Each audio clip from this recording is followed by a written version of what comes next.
It is the 21st century. It is a world of order, but a world of chaos. A world of power, but a world without security. A world of progress, but a world without direction. The present is too close to us. We cannot see where we are. Surrounded by the ordinary, we are unable to see how it is strange. Our encyclopedias tell us the size of the universe, the origin of life and the structure of the brain. We believe these stories to be true, but others have seen a different world, not merely of different values, but a different world altogether. Trapped in our way of seeing, it's not easy to uncover these other worlds, but on our journey to glimpse them, we may catch sight of our own.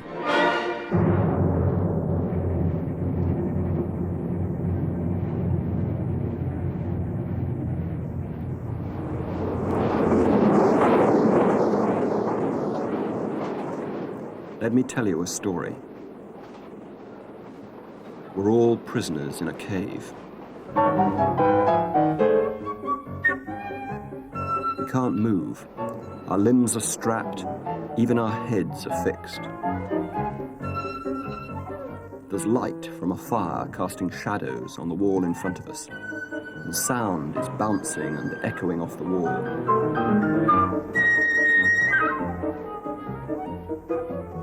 And this is the only reality we've ever known.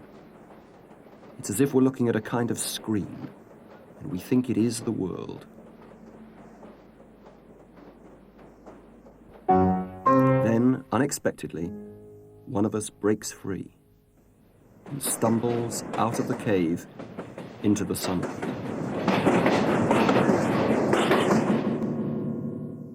He's totally disorientated and dazzled by this experience. He doesn't know what he's seeing at all. It takes him a long time to learn to see things as they really are.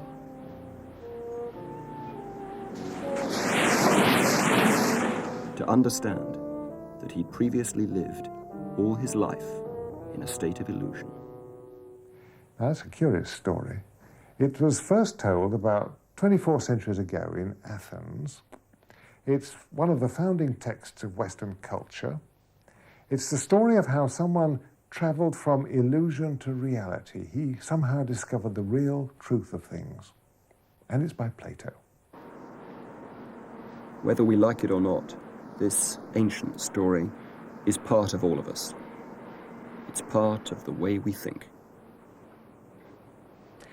The modern world is Plato's legacy in the sense that without his concentration on mathematics as the path to reality, we wouldn't have had modern science, and therefore we wouldn't have had modern technology.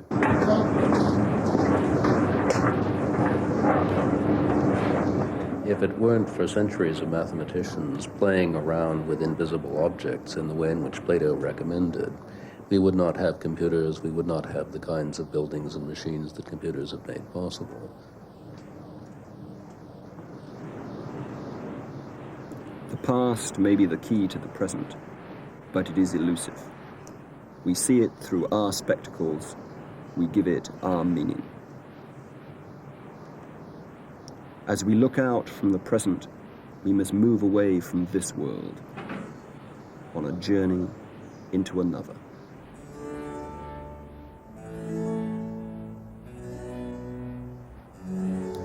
Our story does not start with Plato, but 150 years earlier, some 2,500 years ago, with a more shadowy, legendary figure.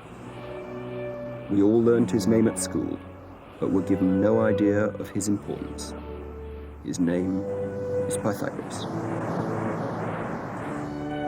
Exiled Romanian Shapti Unguru, professor of the history of mathematics at Tel Aviv University, revisits Crotone, a town in southern Italy once a major city in Greater Greece.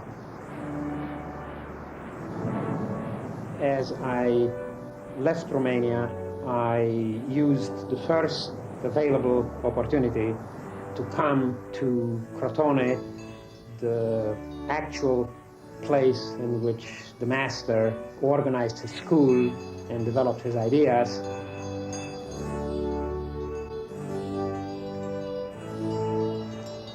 It was here that Pythagoras came up with one of the most incredible and absurd, and yet one of the most powerful and fruitful ideas, without which Western thought, the way we know it, is inconceivable.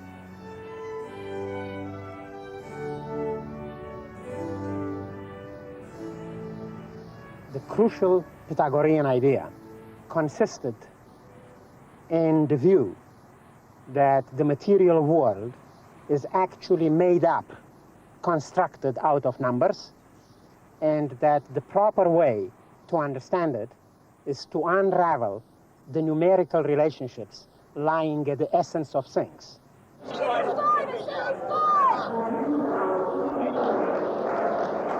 In an age of computers and checkout tills, accountants and commodity brokers, to say that all is number is a very different thing than it was for Pythagoras.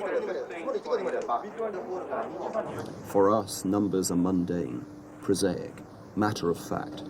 They're tools that help us deal with things, instruments that help us measure and count and manipulate the world around us. For Pythagoras, numbers had almost magic powers, for they held the secret of the universe.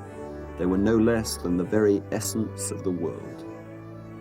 And it is because we are Pythagoras' children, steeped into his ways of thinking, that it is quite impossible to conceive ourselves in a world for which the Pythagorean patterns of explanation are unavailable to us.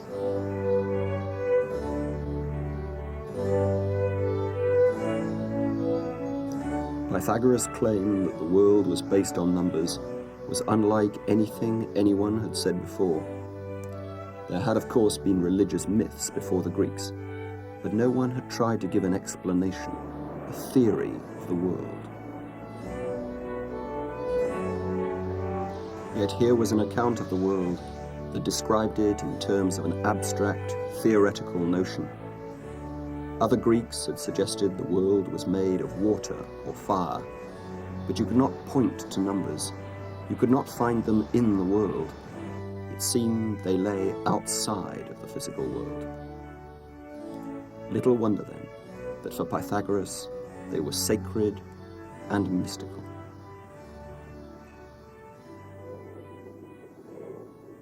Pythagoras was born on the Greek island of Samos, off the coast of Turkey, at the time of the tyrant Polycrates, and is said to have travelled to Egypt before settling in Italy, where he established his own community in Crotone, where, it is claimed, for a time he ruled the city. His world was, of course, very different from ours. It was a primitive society, lacking technical prowess. But it is not the material differences that separate us from him, but the way we think. According to an ancient legend, one day Pythagoras was passing a blacksmith's, and it occurred to him that the notes made by the hammers against the anvil seemed to vary with the size of the hammer. On returning home, he is said to have tried this out, comparing the notes from different lengths of string, and concluded that if musical notes were numerical, perhaps the world was also.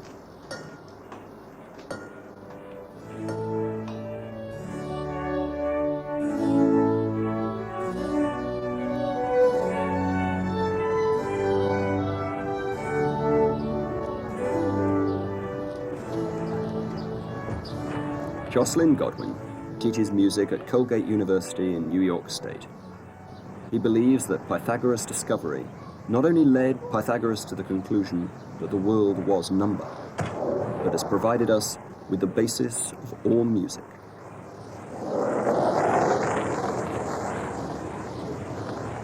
I imagine him discovering it like this. He takes a string, let's say a string 2 feet long, this string, and he asks himself, what is the simplest mathematical operation I can do with this string? Cut it in half. What does a string 1 foot long sound like? And if you listen to the relation of those two notes, you hear something very familiar. You hear an octave. What you have there is the framework in which music can happen. So how does it happen? We imagine Pythagoras taking the next step. He divides his string in 3. And the resulting note produced by this length of string is higher again than the octave by an interval which we call the perfect fifth. But you can really make music with a perfect fifth, which you can't with an octave. For example, I can take a chain of perfect fifths, like this.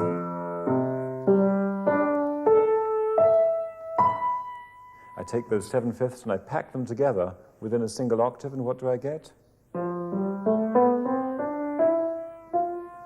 The scale that we know, the white notes of the keyboard, are derived from that very simple mathematical operation of dividing a string into 3. So Pythagoras found that out of the fifths are made the scale, the basis of all melody. I heard a goose pimples ran up my skin. I said, hi, how you doing? And how have you been? She said, I'm doing fine. I hope you're doing the same. Do you know who I am? Yeah, I remember your name. The music we play is Pythagorean because it's based on the scale as far as its melody is concerned. It's based on the chords that come from those simple numbers as far as its harmony is concerned. And its rhythm, in most cases, doesn't go beyond the number 4.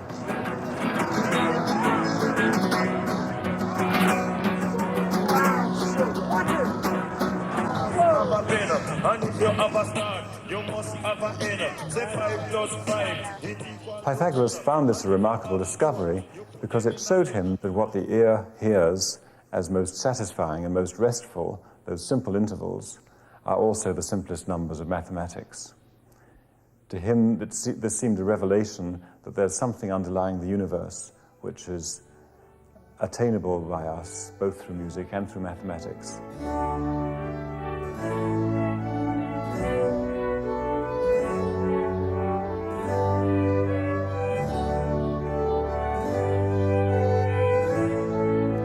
For Pythagoras, music is a metaphor for the way the world works. Everywhere we look, we see the interplay of concord and discord, the interplay of harmony and disharmony. We see people and things coming together like the notes of a fugue.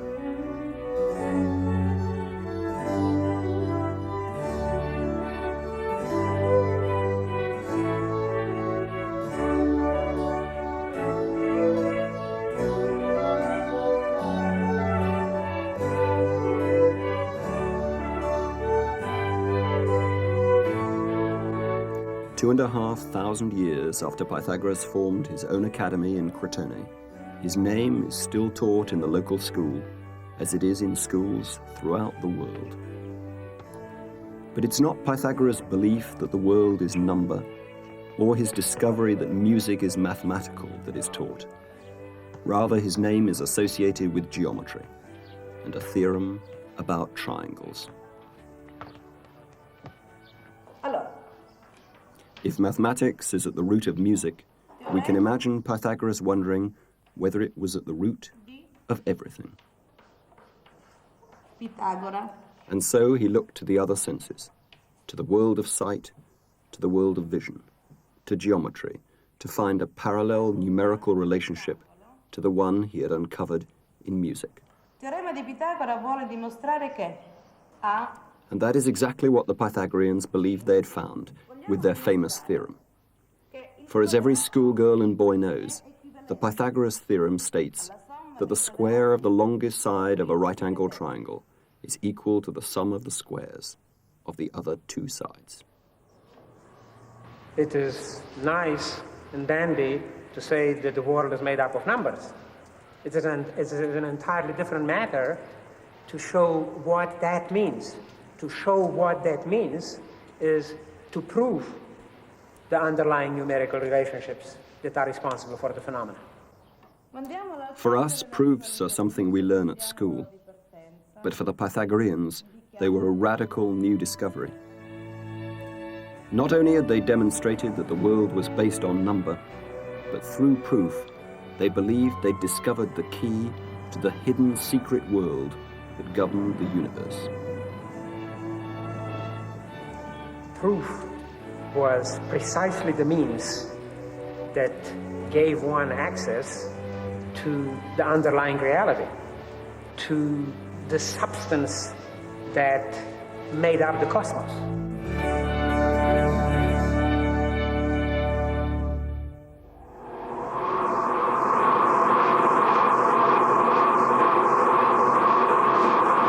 We live in a world of geometry just as much as we live in a world of numbers. We surround ourselves with right angles and straight lines. Almost every object around us is symmetrical and made from elementary geometrical shapes. For us, shape and number are quite separate. In Pythagoras' world, they were inseparable. And we can demonstrate it here by setting it Keith out like this. Critchlow argues that we've much to learn from the aspects of Pythagoras we've discarded. A professor of art and architecture, he was involved in the attempt to complete the largest Gothic cathedral in the world, St. John the Divine, on the fringe of Harlem in New York City. We tend to think of shape as an aesthetic matter, but for Pythagoras, shape, like music, was number. Pythagoras believed that the world could be explained in terms of mathematics. The world we see and experience had inside it mathematical form. The way we believe he did this was to say that the number one could be treated as a point. A geometric point is the number one. Number two could be represented by two such figures, and that is the definition of a line. 2 points making a line. So the first relationship is a line. By bringing in the number 3 and 3 points, we get the first shape, a triangle. Now we can bring in the fourth one to make a square by doing this, or we can make it into a pyramid by putting the fourth one on top, and we get our first pyramid. So Pythagoras associated numbers 1, 2, 3, and 4 with basic shapes: the circle, the line, the triangle, and the square. And for him, these numbers, these shapes, made up the world. The history of architecture could be seen to be the history of employing these basic shapes that Pythagoras proposed. If we look at this skyline here, what do we see? We see nothing but geometry. May it be occasional tree, but nearly a complete landscape of geometry. It is both its blessing and its disaster. Pythagoras would have been disappointed, let's put it like that, with New York. He would have been disappointed because he said there are 3 shapes which need to be used in harmony: the circle, the triangle, and the square. Now, if we look at this landscape, we see a complete lack of the circle and very, very little of the triangle. Pythagoras proposed that these had a psychological value. Now, the difference between New York we're looking at and the cathedral we're standing on is the cathedral embraces these shapes. It is fundamental to a cathedral, which is a building about the whole. That's what it sets out to be. It is and has to employ these shapes. And that's why a building like the cathedral is a vital necessity to New York. In a sense, the skyline of New York is Pythagorean in the geometric sense. And there are examples within what is basically a right angle and an upright geometry, where we see things like the Empire State Building, which is immensely beautiful because there's a change in shape, and there's other buildings, 1 or 2 in the skyline, and they fulfill another very important role that Pythagoras suggested. It seems strange to us, maybe a little unlikely, but he said that these basic shapes must be kept in balance. Well, the evidence is right the way through architectural history, through the Renaissance, through Gothic England and France. They always employed these basic shapes in combination, and they were healthy at that point. So one could suggest there is the implication of being unhealthy if you only use one shape and you do not harmonize with the other shapes. So another reason why the cathedral here and the dome on the cathedral and what the cathedral will finally be will be an immensely important addition to the whole body, the geometric body of New York.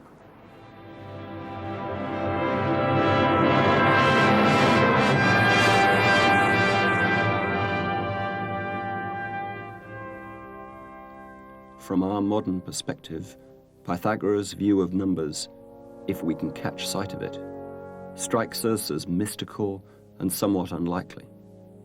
But it is at the source not only of how our world looks, but how it works. For it is at the basis of our technology and our science.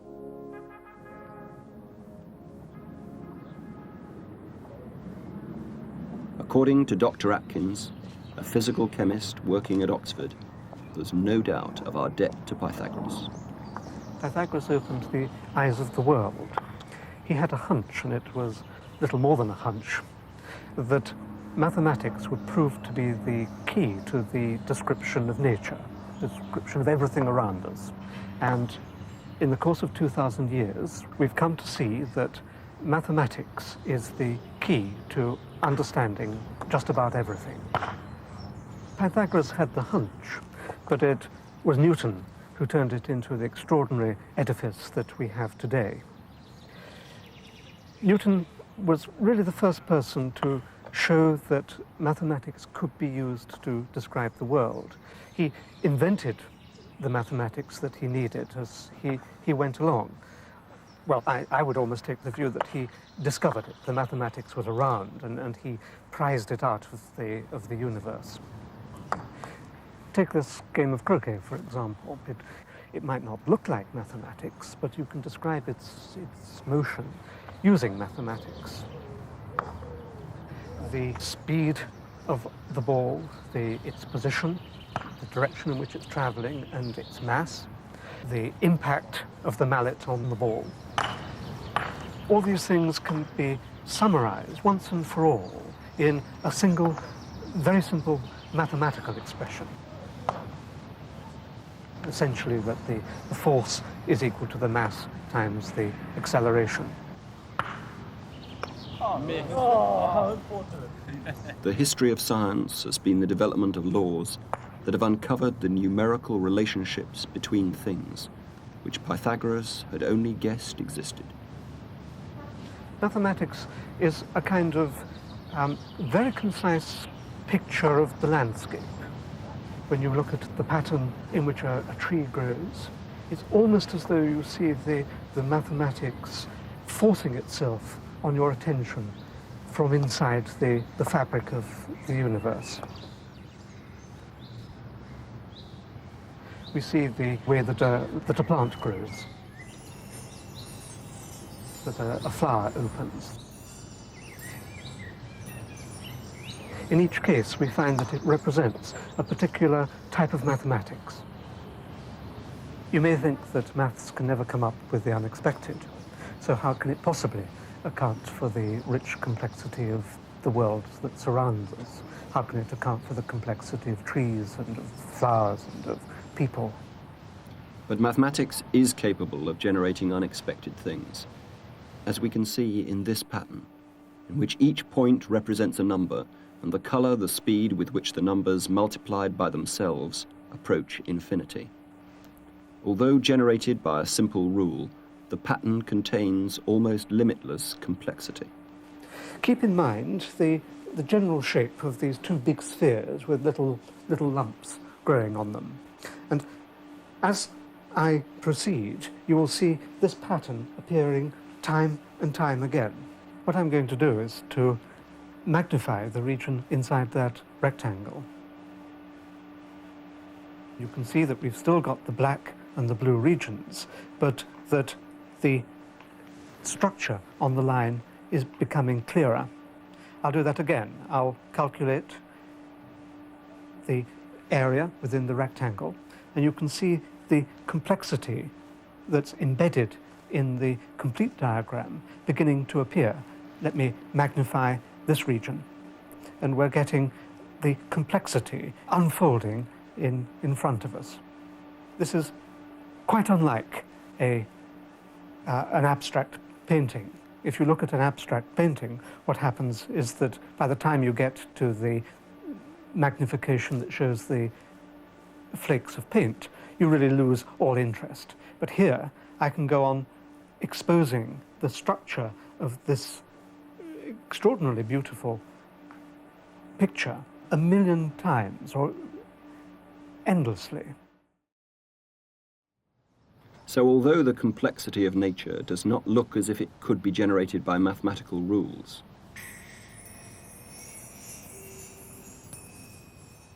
patterns like this show that simple numerical relationships, repeated endlessly, can produce quite unexpected results.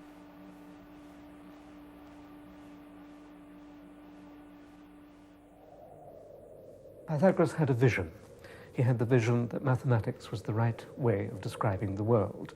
Indeed, he thought it was probably the only way of describing the world. But he went beyond that, and he had an extraordinary view that maybe the world was only mathematics, that all the leaves and the trees and the animals, the planets, they were just mathematics, nothing more than mathematics. Everyone thinks of matter now as being composed of atoms, but the closer we look, the less there seems to be, that the atoms become almost replaced by mathematics as we peer into them. So if I were to ask anyone what they meant by substance, they might say it's stuff that you could touch. Then I might press them to go a little further, and they might say, well, it's a collection of atoms. But why should I stop there? Why don't I press them even further?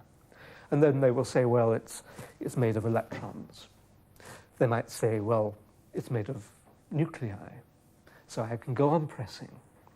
But when I press them to the point of saying, what do you mean by a proton? What do you mean, really, truthfully, deeply, by an electron or a quark? All they can do is not say, well, it's a little piece of rock in the middle of it all. All they can do is to point to a collection of mathematical expressions and say, this is what I mean. And the question that may seem weird, but I think is not absurd, is the question that Pythagoras himself raised 2,000 years ago, that as well as just being a description, is it perhaps the case that when we touch this object, we're really touching the mathematics? That is mathematics the deep structure of the world?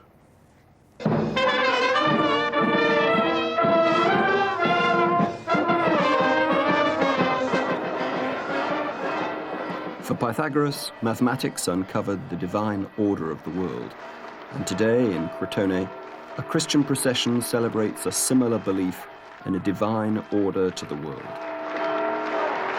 But it was Plato who extended Pythagoras' world of numbers to politics and religion.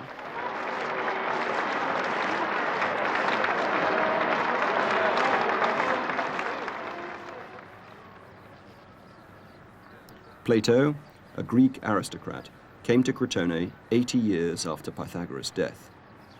No written remains exist of Pythagoras' teachings, but Plato's works remain almost intact and have echoed through the centuries of learning that form the culture of the West.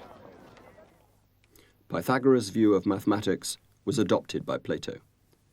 But Plato went further and saw mathematics as part of a perfect, pure world, an ultimate reality, which contrasted with the world of appearances, of shadows that surround us. In so doing, he set up the very framework of our thought. He gave us so much by erecting a set of distinctions and a vocabulary which facilitated both Christianity and modern science. He made what we think of as the civilization of the West possible. Composer Malcolm Williamson was master of the Queen's music and wrote a ballet based on Plato's famous analogy of the cave. Plato is as relevant today as, at least as relevant today as when it was written. And I can render it, I believe, in musico-balletic terms, in a way that I couldn't rewrite it, I couldn't put it down as drama with a spoken word.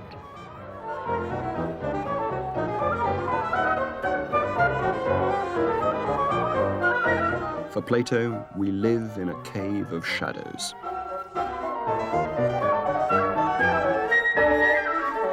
Since, as prisoners in the cave, we've known nothing else, we believe these shadows to be reality. Look, you're the reality. There's the firelight, and this is just a shadow. You must be doing the same as what she's doing. Do you realize that? That's right, yes, good. But you're reflecting from over there. You see Edwin and his girlfriend there? You're an engaged couple, but you're just the shadows. And prisoners, will you look at these as if they are real things? I know they're only the shadows of the puppets cast by the firelight, but you think that this is all that life is. This is the only world you know. You've never seen these puppets behind you. And now comes the terrible shock when one of you decides to break loose and see if there really is another reality. This perfectly ordinary man, one of many prisoners, first of all thinks that the shadows are reality, an ultimate reality. Then he moves up to seeing that the puppets are real and the shadows are only from the puppets. Then he sees the fire that causes that. And then he goes into the upper world and he sees in the pool this beautiful, beautiful image, which is the moon, and he thinks, at last I've found the ultimate reality. But then his experience with water shows him that it's a reflection, yet another illusion, and he moves from that to looking at the moon itself, which he thinks is the ultimate.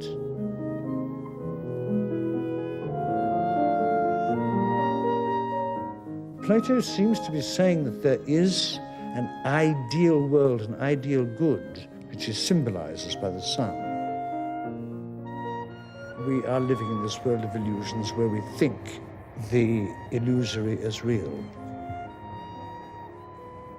Behind the unreal, the illusory, the shadow, there is something more real, and behind that there is something more real.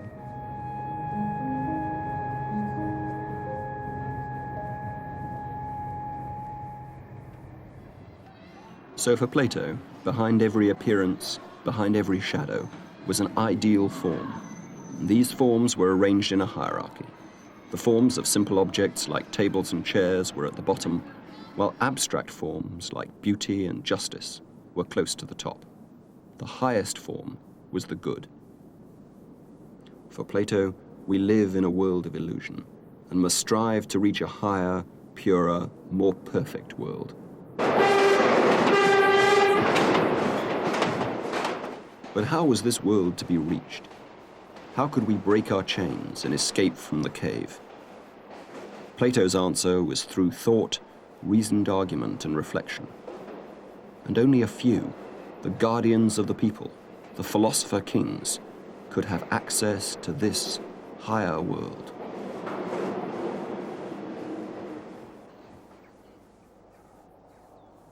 Plato's story about the world has not only greatly influenced Christianity, but it has provided us with the very way we think of religion.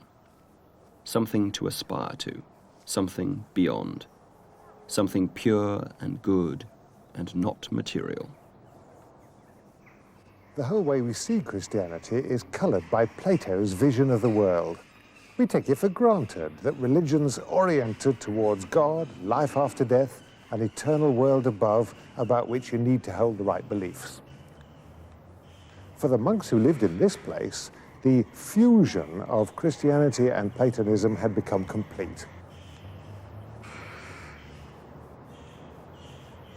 The Bible's earth and heaven had been amalgamated with Plato's world of sense and world of ideal forms.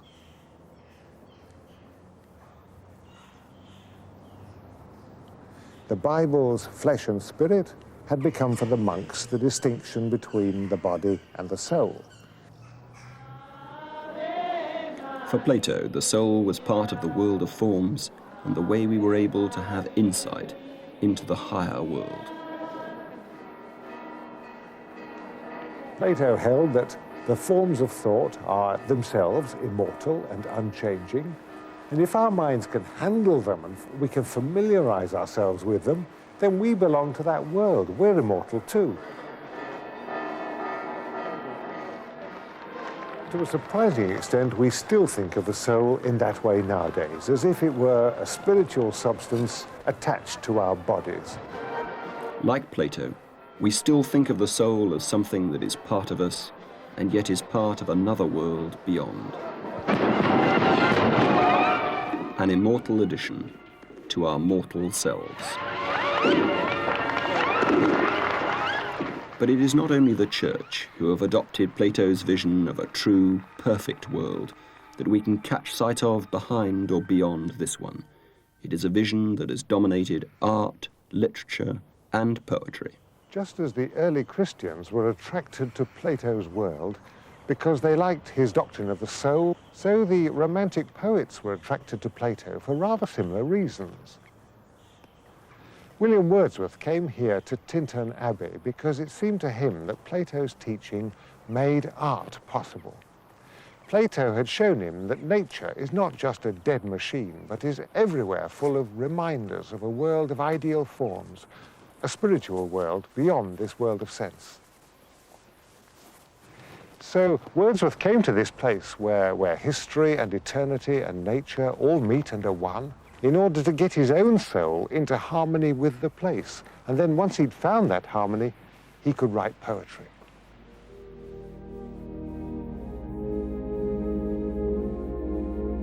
These beauteous forms, to them I have owed that blessed mood in which the heavy and weary weight of all this unintelligible world is lightened.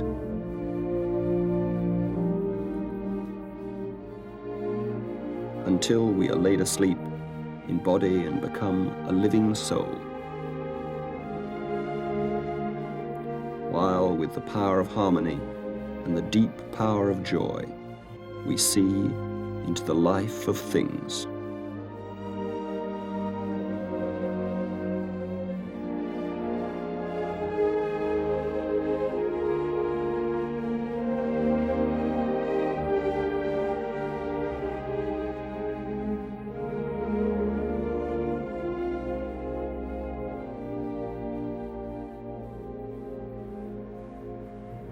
In general, any work of art is a reflection of a reality, and any work of art is striving to realize something that is going to capture the essence of the moment.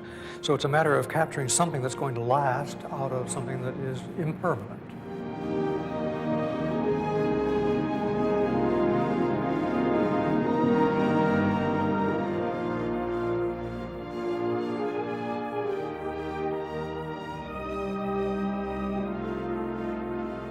I think every century, every style, every period, every era has to come to terms in one way or another with the Platonic idea of the essence of things. Plato was critical of art because for him art meant imitation. Today, art has a very different sense, incorporating the Platonic ideal. For art is now seen as something that captures the deeper meaning that lies beneath the surface. Right here on this wall, we have a Picasso, and he's trying in this particular picture, which is just entitled The Accordion, to get the essence of the geometry of the visual image. So he's capturing the geometrical contours, which are the essence of the accordion as he sees the object. Picasso's painting is influenced by the Platonic ideas because he's looking for the reality that underlies the fleeting essence of what we see and behold in our daily experience. I think that we all have to aspire to try to make some order out of our lives, some reasonable and find some abiding values amidst the constant change that we have about us.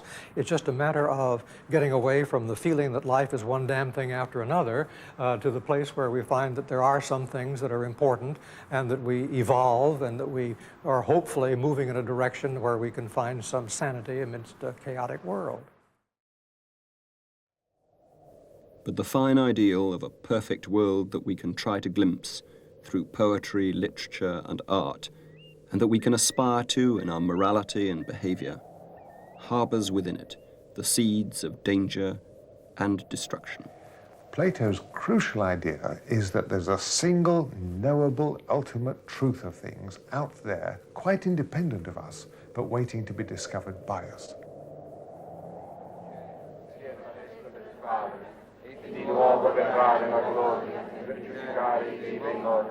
The trouble is that if there is just one absolute truth in that way, and we can learn it, then an elite group of people can be schooled in it till they all know it alike without any disagreement, and then they'll have the right to rule.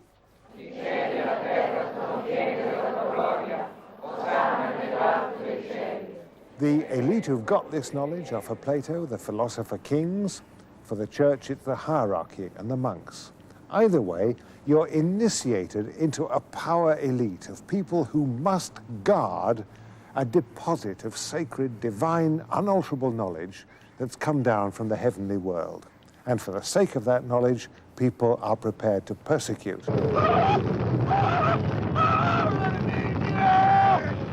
Plato himself advocated the persecution of heretics, and the church practiced it.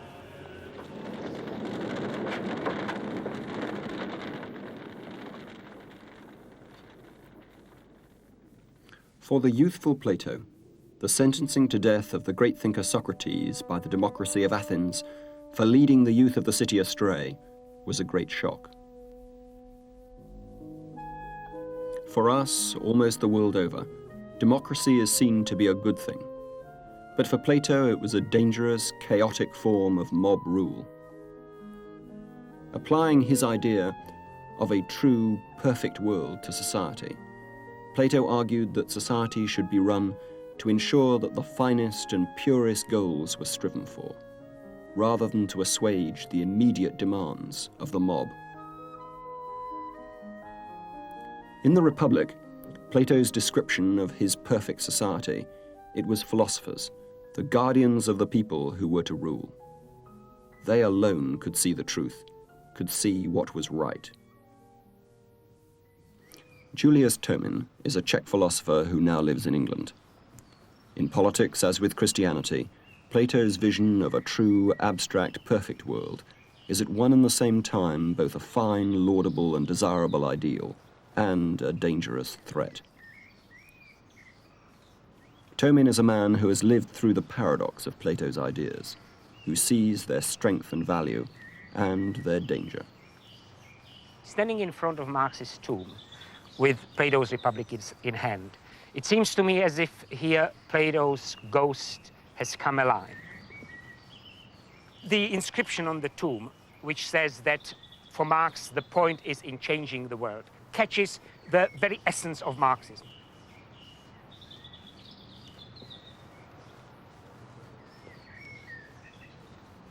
What does it mean? It means you must know what is the best world, and you must get power to change the society, and that's in the very essence of Plato's own project in the Republic. Not even the rulers in Plato's state are entrusted with knowledge. It's Plato who prescribes. You have a perfect parallel in Marx. It's not actually the party members or even the Politburo of the Central Committee who are entrusted with knowing where to go and how to do it. It's all prescribed in Marx. Like the philosopher rulers and the priests, the party elite are the only ones with access to the truth, and they have the right to impose it on everyone else for their own good. There is a lot in Marx for which I am positively and deeply indebted. It made philosophy something which mattered for me personally, and which I knew mattered to my nation, and ultimately mattered to the world. And it was in Czechoslovakia in the 1960s that Tomin was imprisoned, barred from university life, and sent to work in a power station. It was in this unlikely setting that he first studied Plato. it gets into your bones when you go day by day into a place which is damp, which is full of draft, which is full of noise, and you are doing all your studies there. But there were, at the same time, there were glorious moments. There were glorious moments of awareness that it was me and there who had freedom to think, who had freedom to speak. Czechoslovakia, seen from within the factory, was like a grotesque parallel to the Republic, and vice versa. Many aspects which Plato devised as features of his ideal state, like watertight censorship, perfect reglementation of lives of every citizen, was something which Czechoslovakia realized in a rather shabby, everyday, mundane, highly imperfect way. I think that one can show in the Republic that what Plato really was after was power, and that the resulting totalitarianism of the Republic is the result of that aspiration. When Czechoslovakia was still a communist state, Tomin decided to set up a clandestine seminar to discuss Plato's work. Presenting Plato to students ready to risk imprisonment for the sake of doing philosophy was a great experience, which I wanted others to share. I invited philosophers from Oxford to join me, and they came. And each time they came, it was as if Oxford came right into the midst of Prague. And joining Prague and Oxford was an overpowering experience, and soon students from the official university started to join us, disregarding all dangers for their position there. And after several months, the authorities decided that they simply couldn't tolerate such a strong experience in the middle of Prague. And my seminar started to be invaded by police week by week and simply could not take place, and I had to disconnect them.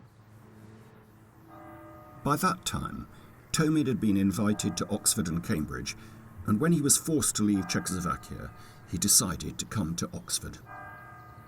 But just as the ideal of truth had led to Tomin's imprisonment in Czechoslovakia, so in Oxford, the same paradox caught Tomin in its web.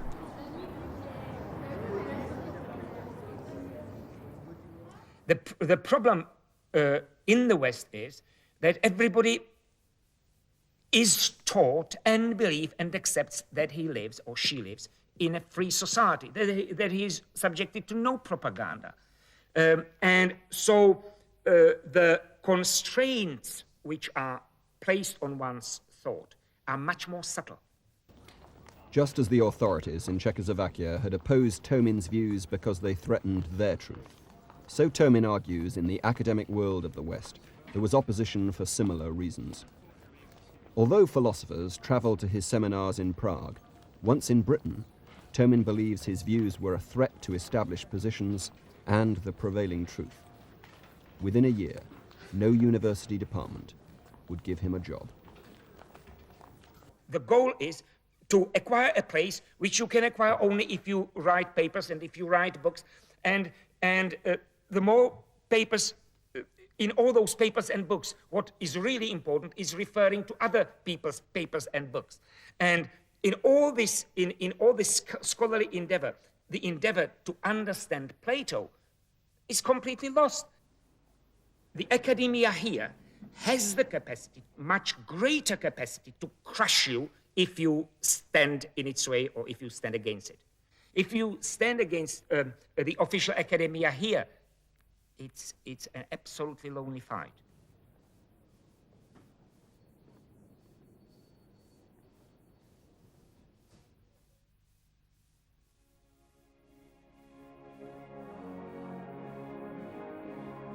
Plato's legacy is everywhere. The way we structure our thought, the words and categories we use are his. But his legacy is a confusing one. Yes, Pythagoras and Plato have given us technology and science. They've given us the idea of a theory which might explain the workings of the world. They have given us the idea of knowledge and truth. They have given us ideals, social, political, religious. But if we owe our success to Plato, we also owe our chains. In art, religion, science, and politics, we have fought to impose one truth. We have sought to maintain our truth over the truths of others.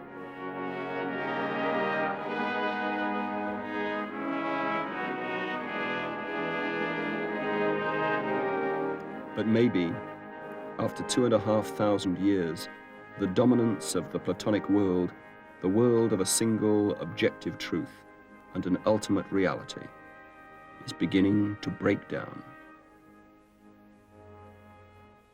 Plato built a distinction between objective knowledge and subjective opinion into our way of thinking. I think we can probably get along without that distinction. We might get along without the idea that there is a true world out there to be discovered and corresponded to. On this conception of truth, unlike Plato's, there is no sense to the phrase, "I have arrived at the truth of the matter." There is nothing to contrast with shadows. There is no such thing as the light which someone might have seen. Nevertheless, Plato's influence on the way we think about mathematics and logic and science and so forth has been so great that we still don't know whether we'll be able to live without him. We don't know if a deeper alternative to his ways of thinking is even possible.